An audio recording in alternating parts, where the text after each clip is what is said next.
Hi అండి. అందరికీ నమస్కారం. Welcome to my channel. ఈ వీడియోలో ఏపీ ప్రభుత్వ ఉద్యోగులు మరియు పెన్షనర్ల యొక్క పీఆర్సీ మరియు ఐఆర్ కోసం అసెంబ్లీ ముట్టడి. ఏపీ ఎన్‌జీఓ అధ్యక్షుడు విద్యాసాగర్ గారు. అత్యధిక ఫిట్‌మెంట్ ఇచ్చిన సీఎం. పీఆర్సీకి సంబంధించి, ఐఆర్ సంబంధించినటువంటి పూర్తి తాజా సమాచారాన్ని వీడియోలో తెలుసుకుందాము. వీడియోనైతే ఎక్కడే గాని స్కిప్ చేయకుండా ఎండ్ వరకు చూసేయండి. అప్పుడే ఇన్ఫర్మేషన్ పూర్తిగా అర్థమవుతుంది. అలాగే వీడియో చూస్తున్న ప్రతి ఒక్కరు వీడియోకి లైక్ చేయండి ఫ్రెండ్స్. ఈ వీడియోని తోటి ఉద్యోగ, పెన్షన్ మిత్రులతో అయితే షేర్ చేయండి. కొత్తగా మన ఛానల్ చూస్తున్నవారు ఇంకా ఎవరైనా సబ్స్క్రైబ్ చేసుకోకుంటే వెంటనే మన ఛానల్‌ని సబ్స్క్రైబ్ చేసుకోండి.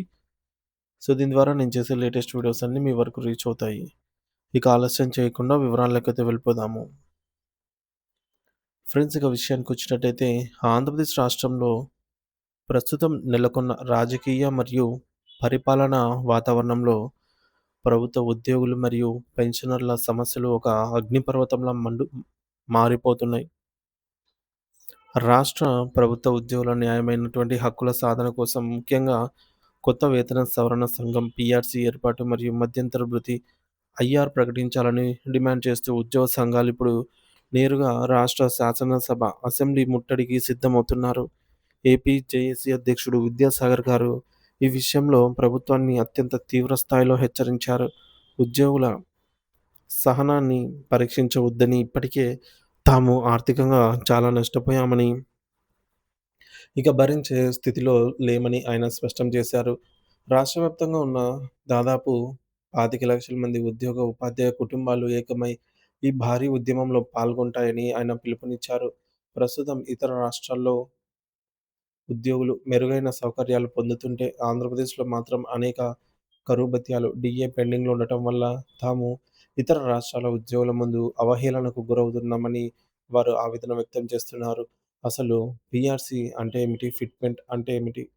ముందుగా ప్రభుత్వం మారినప్పుడల్లా ఉద్యోగుల జీతాల్లో మార్పులు ఎలా జరుగుతాయో అర్థం చేసుకోవాలి. ఒకసారి చరిత్రను లోతుగా పరిశీలిద్దాం. 1986వ సంవత్సరానికి ముందు వరకు ప్రభుత్వ ఉద్యోగులకు ప్రత్యేకంగా ఫిట్‌మెంట్ అనే పద్ధతి ఉండేది కాదు. అప్పట్లో కేవలం పెరుగుతున్న ధరలకు అనుగుణంగా ఇచ్చే కరువు భత్యాన్ని, డీఏని ప్రాథమిక వేతనంతో కలిపి ఇచ్చేవారు. కానీ 1978లో వచ్చిన తర్వాత వచ్చిన పీఆర్సీ ద్వారా ఆటోమేటిక్ అడ్వాన్స్‌మెంట్ స్కీమ్ అంటే ఏఐఎస్ అనే విప్లవాత్మక విధానాన్ని ప్రవేశపెట్టారు. మరి దీని ప్రకారం ఒక ఉద్యోగికి పదోన్నతి అంటే ప్రమోషన్ రాకపోయినా ఒకే గ్రేడ్‌లో 10 లేదా 15 లేదా 22 సంవత్సరాల సర్వీస్ గాని పూర్తి చేసినప్పుడు అదనపు అదనపు ఇంక్రిమెంట్లు ఇచ్చి వారిని ప్రోత్సహించేవారు. మరి ఆ రోజుల్లో మహిళా ఉద్యోగులకు కేవలం 90 రోజులు మాత్రమే ప్రసూతి సెలవులు అనేది ఉండేది. మెటర్నిటీ లీవ్స్ ఉండేవి.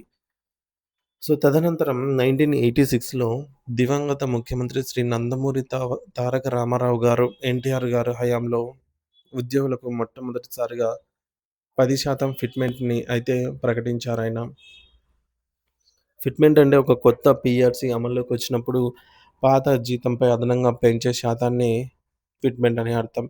ఎన్టీఆర్ గారి కాలంలో నోషనల్ పీరియడ్ అనేది అస్సలు ఉండేది కాదు. నోషనల్ పీరియడ్ అంటే ప్రభుత్వం జీతం పెంచుతున్నట్లు ప్రకటించినప్పటికీ వెనకటి తేదీ నుంచి ఆ పెంపును అమలు చేస్తే ఆ మధ్య కాలానికి నగదు ఇవ్వకుండా కేవలం సర్వీస్ రికార్డులలో మాత్రమే నమోదు చేయడాన్ని నోషనల్ ఇంక్రిమెంట్ అంటారు. మనందరికీ తెలిసిందే. ఎన్టీఆర్ గారు ఇన్ టైమ్‌లో పీఆర్సీ అమలు చేయడం వల్ల ఉద్యోగులకు ఆర్థికంగా ఎటువంటి నష్టం అనేది కలగలేదు. అలాగే టైమ్ టు టైమ్ ఏదైనా ఇచ్చినట్లయితే బకాయి అనేది ఉండదు. అంటే నోషనల్స్ ఉండవన్నమాట. గతంలో డీఏ అయితేనేమి, పీఆర్సీ అయితేనేమి టైమ్ టు టైమ్ వచ్చేవి. ఇప్పుడంటే లేట్ అవుతున్నాయి. ఇకపోతే పదోన్నతులు పొందినప్పుడు మనకు ప్రమోషన్స్ వచ్చినప్పుడు 2 ఇంక్రిమెంట్‌ల లబ్ధి చేకూరేలాగా FR22B సౌకర్యాన్ని తీసుకొని వచ్చారు. అర్జిత సెలవుల గరిష్ట పరిమితిని 180 నుంచి 240 రోజులకు పెంచారు. అయితే ఆ సమయంలో పదవీ విరమణ వయసును 58 నుంచి 55 ఏళ్లకు తగ్గించడం వల్ల ఉద్యోగులు నిరసన తెలపగా కోర్టు కేసుల తర్వాత తిరిగి 58కి పెంచారు. 1992లో శ్రీ కోట్ల విజయభాస్కర్ రెడ్డి గారి ముఖ్యమంత్రి నాయకత్వంలో తిరిగి 10% ఫిట్‌మెంట్ ఇచ్చారు. అప్పట్లో నోషనల్ పీరియడ్ కేవలం 9 నెలలు మాత్రమే ఉండేది. అంటే ఉద్యోగులకు కేవలం 9 నెలల నగదు ప్రయోజనాన్ని మాత్రమే కోల్పోయారు. సో, నోషనల్‌గా. అంటే ఆలస్యమైంది. అది కోల్పోయారనమాట. ఆ సమయంలో ఆటోమేటిక్ అడ్వాన్స్‌మెంట్ స్కీమ్ ఏఏఎస్ విధానాన్ని 8, 16, 24 సంవత్సరాలకు మార్చడం జరిగింది. అంటే ఉద్యోగులకు మేలు చేయడం జరిగింది. ఆ తర్వాత 1998లో శ్రీ నారా చంద్రబాబు నాయుడు గారు ముఖ్యమంత్రిగా ఉన్నప్పుడు ఫిట్‌మెంట్‌ని భారీగా 25% అయితే పెంచారు. మరి ఆ సమయంలో కూడా నోషనల్ పీరియడ్ కేవలం 9 నెలలే. పెన్షనర్లకు కూడా వెయిటేజీ రూపంలో అదనపు ప్రయోజనాలు కల్పించారు. ముఖ్యంగా మహిళా ఉద్యోగుల ప్రసూతి సెలవులను 90 రోజుల నుంచి 120 రోజులకు పెంచి వారికి పెద్దపీట వేశారు. అయితే 2003లో శ్రీ వైఎస్ రాజశేఖర్ రెడ్డి గారు ముఖ్యమంత్రి అయిన తర్వాత ఫిట్‌మెంట్ 16%కి పడిపోయింది. అంతేకాకుండా నోషనల్ పీరియడ్ 21 నెలలకు పెరిగింది. అంటే దాదాపు 2 సంవత్సరాల పాటుగా ఉద్యోగులు పెరిగిన జీతాల బకాయిలను కోల్పోయారు. మరి ఈ కాలంలోనే అర్జిత సెలవులు ఎర్నడ్ లీవ్స్‌ను నిల్వను 300 రోజులకు పెంచడం జరిగింది. సో, ప్రెజెంట్ అయితే మనకు ఈఎల్స్ 300 రోజులుగా అయితే పరిగణలోకి తీసుకుంటున్నారు. ఇదే అమల్లో ఉంది. ఇక పురుష ఉద్యోగులకు కూడా తమ భార్య ప్రసవించినప్పుడు అంటే ఆహ్, పిల్లలు పుట్టినప్పుడు పర్యవేక్షణ కోసం 15 రోజుల పితృత్వ సెలవుల సౌకర్యాన్ని కూడా డాక్టర్ వైఎస్ రాజశేఖర రెడ్డి గారే అమల్లోకైతే తెచ్చారు. అయితే అత్యంత వివాదాస్పదమైన పాత పెన్షన్ విధానం ఓపీఎస్‌ను మరియు ఎన్‌పీఎస్‌ను కూడా ఆహ్, ఓపీఎస్‌ను రద్దు చేసి ఎన్‌పీఎస్‌ను అమలు చేయడం అయితే జరిగిందనమాట ఈ సమయంలో. మరి ఇది నేటికి ఉద్యోగుల మధ్య చర్చనీయాంశంగానే ఉంది. ఓపీఎస్ పునరుద్ధరించాలి అని కోరుతున్నారు. తర్వాత 2008వ సంవత్సరంలో శ్రీ కొనిజేంటి రోసయ్య గారు ముఖ్యమంత్రిగా ఉన్నప్పుడు ఉద్యోగులకు 39% ఫిట్‌మెంట్ ఇచ్చి అందరిని ఆశ్చర్యపరిచారు. నోషనల్ పీరియడ్ కేవలం 19 నెలలే ఉండేది. ఆ పీఆర్సీలో ఏఏఎస్ ఆటోమేటిక్ అడ్వాన్స్‌మెంట్ స్కీమ్ గడువును మళ్ళీ 6, 12, 18, 24 సంవత్సరాలకైతే తగ్గించి ఉద్యోగులకు త్వరగా ఇంక్రిమెంట్ అందేలాగా చేశారు. ఇకపోతే హెచ్ఆర్ఏ ఇంటి అద్దె భత్యాన్ని జనాభా ప్రాతిపదికన 12-30%కు పెంచారు. 80 ఏళ్లు పైబడిన పెన్షనర్లకు అదనపు క్వాంటమ్ ఆఫ్ పెన్షన్ ఏక్యూపీ పేరుతో 20-10% వరకు పెన్షన్ పెంచారు.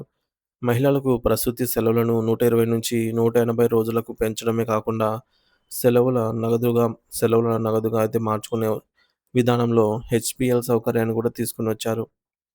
పీఆర్సీ చరిత్రలోనే ఒక సువర్ణ అధ్యాయంగా 2013వ సంవత్సరాన్ని చెప్పుకోవచ్చు. అప్పుడున్న ముఖ్యమంత్రి శ్రీ నారా చంద్రబాబు నాయుడు గారు ఏకంగా 43% ఫిట్‌మెంట్ అత్యధికంగా ప్రకటించారు. ఇదే చరిత్రలో అప్పటి వరకు భారతదేశంలో ఏ రాష్ట్ర ప్రభుత్వం కూడా ఇవ్వనంత అత్యధిక ఫిట్‌మెంట్ ఇది. కేవలం 11 నెలలు మాత్రమే నోషనల్ పీరియడ్ ఉండగా మిగిలిన బకాయిలను 3 విడతలుగా అయితే నగదు రూపంలో చెల్లించారు. ఇక మచిలీపట్నం, శ్రీకాకుళం, చిత్తూరు వంటి నగరాల్లో జనాభా నిబంధనలు అడ్డు వచ్చినా సరే ప్రత్యేకంగా జీవో ఇచ్చి 20% హెచ్ఆర్ఏ వర్తింపజేశారు. పెన్షనర్లకు 70 సంవత్సరాల నుండి అదనపు పెన్షన్ ప్రయోజనాలనైతే కల్పించారు. ఇదివరకు 80 సంవత్సరాలకు ఉండేది. అలాగే పిల్లల పెంపకం కోసం మహిళా ఉద్యోగులకు 60 రోజుల చైల్డ్ కేర్ లీవ్‌ను ఇచ్చారు. ఇకపోతే కాంట్రాక్ట్ మరియు ఔట్‌సోర్సింగ్ ఉద్యోగులకు కూడా కనీస వేతనం, ప్రసూతి సెలవులు మరియు ఎక్స్‌గ్రేషియా వంటి మానవీయ సౌకర్యాలు కల్పించిన ఘనత ఆయనదే. నారా చంద్రబాబు నాయుడు గారిది. కానీ 2018లో వచ్చిన తాజా పీఆర్సీ పరిస్థితి మాత్రం పూర్తిగా భిన్నంగా ఉంది. ముఖ్యమంత్రి శ్రీ వైఎస్ జగన్మోహన్ రెడ్డి గారి హయాంలో ఫిట్‌మెంట్ 23%కి తగ్గిపోయింది. అంతకుముందు ఇచ్చిన మధ్యంతర భృతి ఐఆర్ 27% ఉంటే ఫిట్‌మెంట్ మాత్రం 23% ఇవ్వటం వల్ల దీనిని ఉద్యోగులు రివర్స్ పీఆర్సీగా పిలుచుకున్నారు. ఎందుకంటే ఐఆర్ కంటే ఫిట్‌మెంట్ తక్కువ ఉండటం వల్ల జీతాల్లో ఆశించిన పెరుగుదల కనిపించలేదు. నోషనల్ పీరియడ్ ఏకంగా 42 నెలలు ఉండటం వల్ల ఉద్యోగులు దాదాపు 3.5 ఏళ్ల ఆర్థిక ప్రయోజనాన్ని పూర్తిగా కోల్పోయారు. హెచ్ఆర్ఏ శాతాన్ని 30-16% తగ్గించి ఉద్యోగుల చేతికొచ్చే జీతాన్ని దెబ్బతీశారు. పెన్షనర్ల అదనపు పెన్షన్ ప్రయోజనాలను కూడా తగ్గించారు. అయితే ఉద్యోగుల పదవీ విరమణ వయస్సును మాత్రం 60-62 ఏళ్లకు పెంచారు మరియు చైల్డ్ కేర్ లీవ్స్‌ని 180 రోజులకి పెంచారు. ఈ చారిత్రక విశ్లేషణను బట్టి చూస్తే చంద్రబాబు నాయుడు గారు కాలంలోనే ఉద్యోగులకు అత్యధికంగా 43% ఫిట్‌మెంట్ మరియు అనేక ఇతర సౌకర్యాలు లభించాయని ఉద్యోగ సంఘాలు గుర్తు చేసుకుంటున్నాయి. మరి ఇప్పుడు రాష్ట్రంలో ఉన్న పరిస్థితుల దృష్ట్యా పెరిగిన ధరల భారంతో సతమతమవుతున్నటువంటి తమను ఆదుకోవడానికి వెంటనే 12 పీఆర్సీని ప్రకటించాలని, అప్పటి వరకు మధ్యంతర భృతి ఐఆర్‌ను ఇవ్వాలని విద్యాసాగర్ గారు డిమాండ్ చేస్తున్నారు.